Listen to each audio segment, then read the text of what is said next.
No, I was just wondering whether it was a coincidence that, or not a coincidence, that there was a military fort right next to Mullagharry, and that maybe that was one of the reasons why that particular hill was the one that was mapped. Do you know? Oh, it's all right. I've got this one. Yes, there we go. I would hang on to that just in case you can reach anyone.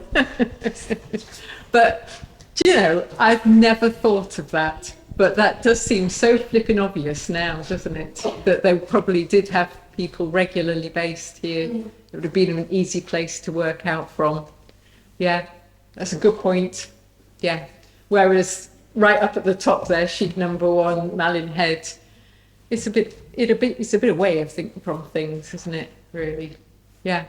No. Well done, you.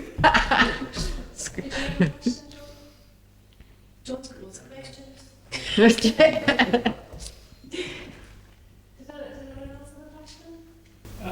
the key there, you were talking about the Colby got his hand blown off, he lifted the market and got his hand blown off, so he obviously put them off weapons to some extent, but Pasley, who was the Lieutenant Colonel Pasley, who was running the training in the UK, he was pushing Colby to actually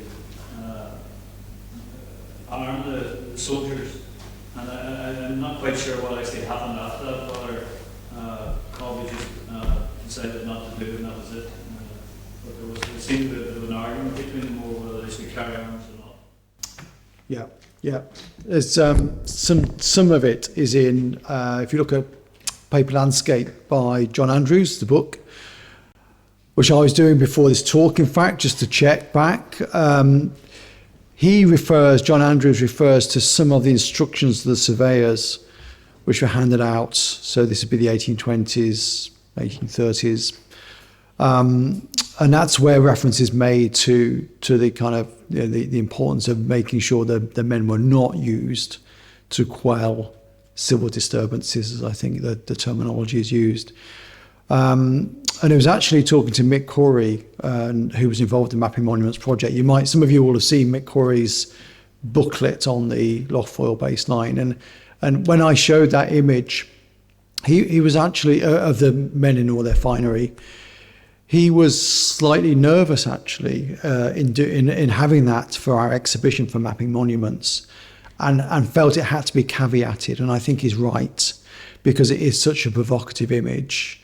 And I think it would be an interesting one to look at in a little bit more detail. I didn't know the detail that you have there, John, but I think it would be an interesting thing to look at a little bit more about how these men appeared. I mean, the military connection with the fort, for example.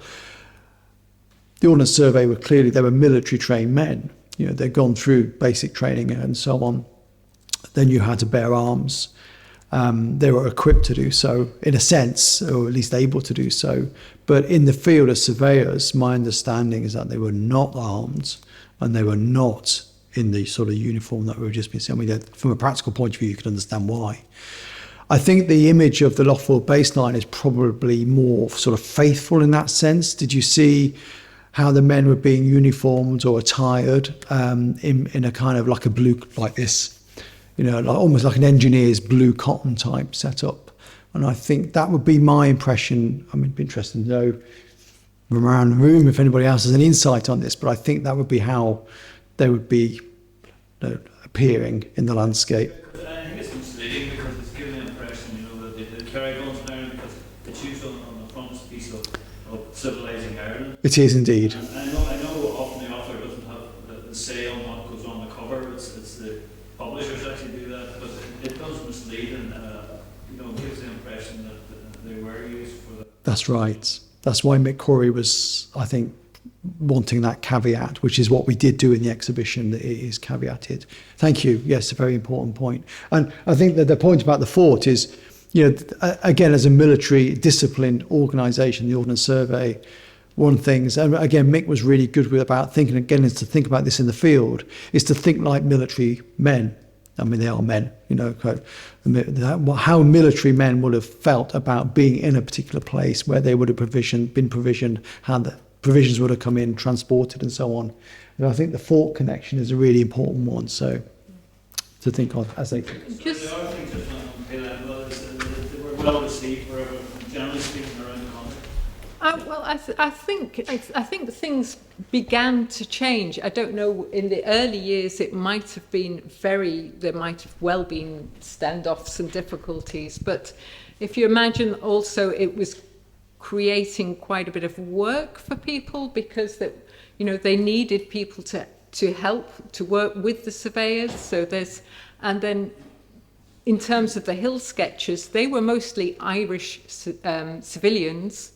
A lot of artists honed their training even through that, and then went on to. You mentioned Butler Williams. He ends up running a drawing school in London and writing plentiful treatises. So I think possibly as time went on, attitudes would, not always, but sometimes have changed. And certainly by the time the Ordnance Survey had sort of almost finished in Ireland, and from the 1847, I think they're working up in Lewis, and they're billeted with local people, so they're not setting up camps. There would have just been from the census, that's the word. You can see who was billeted with the sock knitter, who was billeted at the local pub. It's just, there's this lovely level of detail, and also a lot of the married men have brought their wives over with them from Ireland while they're surveying in Scotland. So there was, there were, like like from Friel's book, they were fraternizing and occasionally falling in love. I don't think it's just, it's very easy to paint it as just a kind of a colonial operation, but it's messier than that. People are messier than that. Was there a deliberate effort to educate the local people as to what was being conducted by the surveyors? And would there have been a communication problem? That's the kind of Friel thing, isn't it? That's the sort of that's the story, translations really. I'm not so sure, actually. I'm thinking really about the 1820s. I think, Karen, you're absolutely right. I mean, what was going on in the 1820s may not have been the same as what was going on in the 1840s, 1860s, etc. Things are changing. But I think in the 1820s, it really was a sort of fairly disciplined machine. In fact, it's even described at the time as a kind of the operation itself as like a machine. So the kind of discipline there. So I think it probably was quite a tight ship in that sense. The surveyors would come in for the trigonometrical survey work, and it was highly technical as well.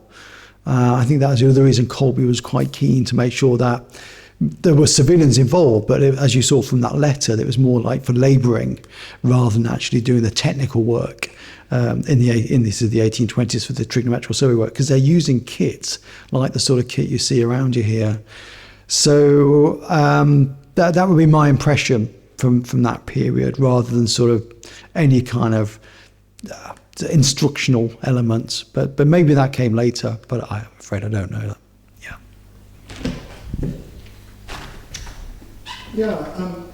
I'm just reflecting on probably the most contemporary equivalent of this would have been Google Maps.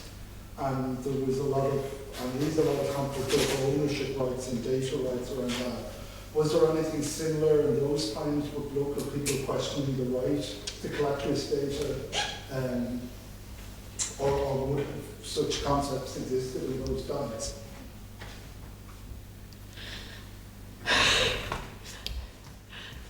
Well, probably not, because you think 1847, the Ordinance Survey probably wasn't the most important thing happening in Ireland.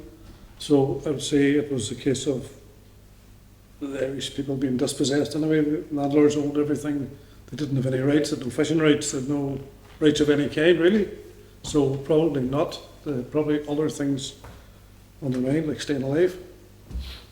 So I would say that probably wasn't an issue. It may have been an issue between landlords or someone higher up, but not as far as I know, one of the ordinary people in it.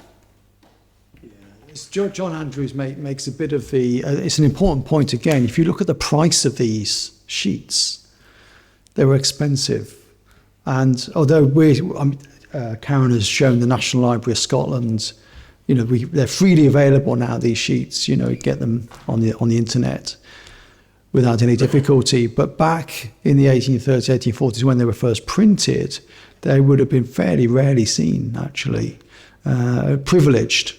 Few in many ways, like landholders, as you say, aristocrats might have had them for their estate management. The government would have had them, obviously, and the military as well. But now, so they're expensive and they're fairly niche, and that's kind of I think a big difference between then with the Ordnance Survey maps and what we see today, where there's a tendency to think, it's all there and it's all for free. You're right, it's not actually. There's always a corporate hand in there somewhere. There's always a politics in maps, a small p politics in maps. And that's true for the Ordnance Survey 200 years ago, as it is really today for Google, as you say. Yeah. One thing that just struck me, as Karen was showing that LiDAR image for Goat Fell, how it looked to me like those vertical hachures. It's just the way the rivers were running down, the geology, the image itself made it look like, those vertical contours. So Yeah. that's what struck me. Oh, yeah. Oh, where's I going?